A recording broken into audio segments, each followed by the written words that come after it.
तो welcome to Glitz Fashion USA Sheetal. Thank you. Sheetal, क्या कहना चाहोगे? जिस तरह से पूरा माहौल है कहीं ना कहीं बहुत ज़्यादा ही डल सा हो गया है, क्या कहना चाहोगे? फर्स्टली कैसा है आपका अब तक का एक्सपीरियंस शो में? फ्रैंकली स्पीकिंग टिल टुडे मतलब अभी तक तो मुझे ऐसा कुछ फील नहीं होता कि बंद होने वाला है या ऐसा कुछ होने वाला है, लेकिन आज जब हम सुबह आए तो लिटरली जब मेकअप हो रहा था तो जो राज दादा हैं, जो हमारे मेकअप आर्टिस्ट हैं, और जो है दीदी हैं, वो लोग मेकअप कर रहे थे और ऐसे रियलाइज और सडनली कि ओ ये तो सेकेंड लास्ट डे है। And then it was like आंसू गिरने स्टार्ट हो गए। लाइक इट्स वेरी सैड दो कि इतनी जल्दी बंद हो रहा है, बिकॉज एक्सपेक्टेड नहीं था। मुझे लगा था कि कम से कम नवंबर तक तो शायद होगा शूट, बट देन कोई नहीं। एवरी जर्नी मतलब जो भी खत्म होती है तो वो अच्छे के लिए ही खत्म होती है और नई न्यू जर्नी स्टार्ट होने वाली है। तो I am hoping and looking forward for new journey. ऐसे तो हैं बहुत सारी चीज़ें, but Gunjan I for ever miss Gunjan, because ये एक ऐसा कैरेक्टर था, ऐसा शेड था जिसमें बहुत डिफरेंट चीज़ें मिली मुझे करने के लिए। लाइक ये हंसती थी, रोती थी, गाती थी, और गुस्सा भी होना है और वो बचपना भी है। बहुत ही डिफरेंट कैरेक्टर था ये। यहाँ पे जितने भी लोग हैं इससे सबसे डिफरेंट कैरेक्टर था और मुझे बहुत कुछ खेलने मिला है। मतलब एज एन आर्टिस्ट भी बहुत सेटिस्फैक्ट्री ये था कैरेक्टर गुंजन। अच्छा, हमने प्रीवियस इंटरव्यू में भी आपके सुना था कि आपने कहा कॉन्ट्राडिक्शन काफ़ी है आपके कैरेक्टर को, आपका पर्सनल और जो प्रोफेशनल है दोनों को लेकर। तो उसको लेकर के क्या कहना चाहिए? अडेप्ट करने में कितना वक्त लगा था अपने इस किरदार को? एक्चुअली जो शीतल है रियल लाइफ में वो बहुत ही कंजर्वेटिव, बहुत ही रिजर्व्ड और बहुत ही शांत स्वभाव की लड़की है, और जो गुंजन है वो बहुत ही स्टाइलिश और बहुत ही आउटगोइंग, आउटस्पोकन, और वो लोगों से मिलती है तो उसका एक खुद का एटीट्यूड है और वो उसको जो चाहिए उसको वो मिल जाता है, और वो जो चाहिए वो अपनी मम्मी बड़की भी जो उनकी मम्मी है उनको बोलती है और वो फट से उसको मिल जाता है। तो it was very different character for me to play. So initially मुझे बहुत टाइम लगा एडप्ट करने को। एटलीस्ट 1 महीने तक तो मैं कोशिश ही कर रही थी कि शीतल से गुंजन में क्या अलग लाऊं, क्या अलग लाऊं। बट देन धीरे धीरे इवेंचुअली 1 महीने 2 महीने में I was able to improve my craft. I wouldn't say कि अभी तक परफेक्ट हो चुका है, but then I would say कि मैंने काफ़ी इम्प्रूवमेंट लाई है खुद में। और अब तो मैं गुंजन से शीतल कैसे बनूंगी मुझे वो टेंशन। ओके शीतल, ज़रूर जानना चाहेंगे आपको पर्सनली क्या रीज़न लगता है जो मतलब इस तरह का डिसीजन लेना पड़ा है ऑल ऑफ अ सडन में? लाइक बातें काफ़ी समय से चल रही थी पर इतना शॉर्ट नोटिस पे क्या कहना चाहोगे? रीज़न क्या लगता है आपको? सी आई थिंक कि ये तो मतलब कुछ बोल नहीं सकते, बिकॉज ये प्रोडक्शन हाउस का कॉल है और डायरेक्शन टीम वो लोगों ने सोचा होगा कि अब शायद ये ऑफ ट्रैक भी हो चुका है काफ़ी, जो ट्रैक था वो, और आई थिंक उनके पास दूसरे कॉन्सेप्ट्स हैं, या आई थिंक इसको काफ़ी टाइम उन्होंने दे भी दिया है। तो I don't know the reason, so I wouldn't comment on this कि क्यों बंद हो रहा है और क्या रीज़न है इसके पीछे, but I think of track जा चुका था काफ़ी। और कैसी रही आपके को एक्टर्स के साथ बॉन्डिंग अब तक? बहुत अच्छी। जो मेरे रूम में बाजू के रूम में ही है रूपा, जो मेरी बहन बनी है शो में, सो उसकी और मेरी काफ़ी अच्छी बॉन्डिंग हो चुकी है। श्रुति और मेरी बहुत अच्छी बॉन्डिंग हो चुकी है। जब हम हैदराबाद में थे, जब हम रामोजी में थे, तब श्रुति और मेरी काफ़ी अच्छी बॉन्डिंग हो गई थी। हम लोग काफ़ी बाहर जाते थे, साथ में खाते थे, साथ में उठते थे, साथ में बैठते थे।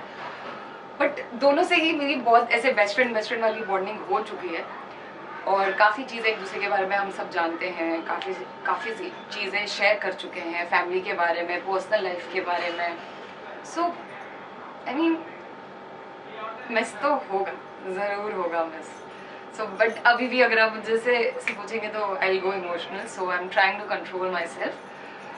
काफ़ी अच्छी है सबके साथ बॉन्डिंग। आदित्य भी काफ़ी अच्छा है, हमारे जो ये सेट के रूम में रौनक है वो भी काफ़ी अच्छे, सब अच्छे हैं हमारे सेट पे। ये बहुत अच्छी बात है कि यहाँ पे किसी का भी टेंट्रम नहीं है। मैंने जहाँ तक देखा है लोगों के, अगर वो बड़े आर्टिस्ट हो जाते जैसे कि मोना जी भी, उनके जरा she is very down to earth. She is like literally the person I have met कि जो इतने पोजीशन पे होके भी एकदम ग्राउंडेड है, चिल होती हैं। अगर एसी नहीं है, फैन नहीं है सेट पे, तो भी उनके ज़रा भी नखरे नहीं होते। सो या बहुत मिस करूँगी मैं सबको। अच्छा, सेट का बहुत ही शो का बहुत ही अच्छा गुड रन रहा है, अच्छा खासा 8 मंथ्स 9 मंथ्स की TRP was also very good। या सो इसी के साथ ज़रूर जानना चाहेंगे कि आपकी कोई स्पेशल मेमोरी बनी हो जो बहुत ही ज़्यादा आपके दिल को आज तक आपके दिल में है? ऐसी कोई मोमेंट आप शेयर करना चाहे सेट की? मतलब ऐसे तो बहुत सारे मोमेंट्स हैं, बट देन हैदराबाद में जब हम वॉक करते थे खाना खाने के बाद और सब साथ में आते थे खाना खाने और फिर वॉक करने जाते थे और फिर जो हम बातें शेयर करते थे और जाते थे हेलीपैड पे या फिर कहीं पे भी हम ऊपर उस साइड जाते थे रामू जी के और बैठ के स्टार्स देखते थे literally. So that moment I will definitely miss. और क्योंकि 24/7 हम साथ में थे हैदराबाद में and it was almost for 2 months Covid के टाइम पे, तो I will miss that memories a lot. अच्छा शीतल, आपको कोई बेस्ट कॉम्प्लीमेंट जो सेट पे डायरेक्टर्स की तरफ से या को एक्टर्स की तरफ से मिला हो जो आप शेयर करना चाहे? So initially I didn't know कि मतलब कैसा होगा परफॉर्मेंस, बिकॉज सीरियल मेरे लिए पहली बार है कि जो मैं इतना करने आई हूँ. मैं फिल्म और वेब सीरीज ही कर चुकी हूँ. सो आई डिडंट नो कि इसमें थोड़ा सा ऐसे दिखाना होता है कि थोड़ा सा ज़्यादा इमोशंस दिखाने होते हैं. तो इनिशियली तो ओके जा रहा था, बट जैसे जैसे ग्राफ पकड़ती गई मैं सेकेंड मंथ थर्ड मंथ, और जैसे हम हैदराबाद में थे तो मेरा एक सीन था जहाँ पे युग और कहानी का हनीमून चल रहा है और मैं यहाँ पे अपने रूम में बैठी हूँ. मुझे बड़की दीदी ने बोला हुआ है कि फ्लावर्स जो है वो एक एक तोड़ोगी तुम तो वहाँ पे उनका रिश्ता टूटता जाए. तो वहाँ पे मतलब जो हमारे डायरेक्टर हैं उन्होंने सॉन्ग प्ले किया and I got so emotional. I was crying so badly कि मुझे पता नहीं क्या हुआ, वो नेचुरली बहुत रोना आया और सारे जो फूल तोड़े तोड़े. फिर एंड में लिटरली जैसे सर ने कट बोला, सेट पे जितने भी लोग थे सबने तालियां बजाना स्टार्ट कर दिया. So that moment I will never forget. Like for me more than anything actor का एक्टिंग पे कॉम्प्लीमेंट होना बहुत जरूरी है. And for that day I was satisfied कि चलो एटलीस्ट लोगों को मेरी एक्टिंग पसंद है. लुक्स तो सबको कॉम्प्लीमेंट्स मिलते हैं कि लुक्स तो अच्छा है, ये सब ही अच्छा होता है, बट एक्टिंग जिसके लिए हम मेन हैं यहाँ पे, अगर उसके लिए कॉम्प्लीमेंट मिल जाए तो इट इज लाइक सोने पे सुहागा times. So that day I will never forget in my life.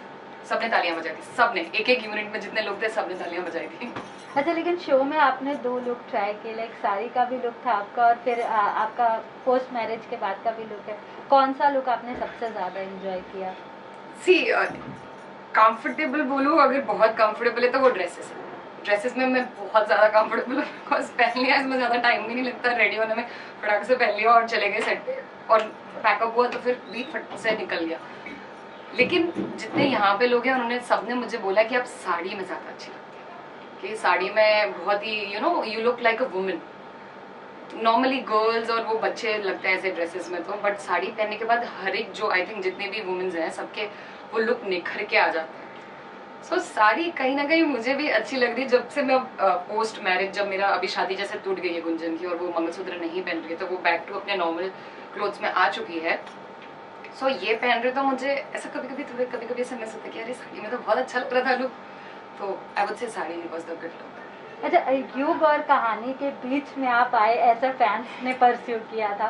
सो आपने उनके कमेंट्स या कॉम्प्लीमेंट्स या फिर किस तरह से आपने फैंस का रिएक्शन अब तक देखा है अपने किरदार को लेकर?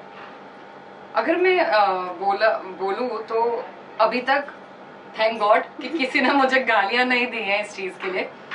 बट देन हाँ, जब वो ट्रैक ऑफ ट्रैक जा रहा था, जब मंगलसूत्र वाला सीन आया था तब लोगों को बहुत चिढ़ मची थी, लेकिन वो लोग फिर भी गुंजन के लिए बोल रहे थे और शीतल के लिए नहीं बोल रहे थे. नोबडी, मेरे किसी भी फैन ने मेरे इस पे कमेंट नहीं किया कि अरे we don't like you. Everybody was like कि गुंजन का जो, आप प्लीज गुंजन मत कीजिए, मतलब आप शीतल ज्यादा अच्छी लगती है, आप गुंजन का कैरेक्टर क्यों प्ले करें, you are so cute, you are so sweet, आप ये कैरेक्टर मत कीजिए. क्योंकि वो जब मंगलसूत्र का प्रॉब्लम आ गया था तो ऑब्वियसली फैंस को तो ऐसा ही लगता है ना कि ये तो बीच में आ रही है कहानी और युग के. बट देन हेटरेड वाले कमेंट्स अब तक मुझे नहीं मिले. I don't know why, because बारिश में भी मैं थी, वेब सीरीज में भी, तो लोग मुझे जानते हैं. सो आई हैवंट गॉट हेटरेड अभी तक. किसी कोई भी मुझे नफरत नहीं करता है. I am blessed, I feel I am grateful for that. आपने सारे प्लेटफॉर्म ऑलमोस्ट एक तरीके से कहीं ना कहीं एक्सप्लोर किए हैं. कौन सा प्लेटफॉर्म आपको सबसे ज़्यादा अच्छा लगा when it comes to like जो आपकी प्रेफरेंस सबसे पहली हो? सी आई वुड से कि सब प्लेटफॉर्म का अलग अलग मजा है.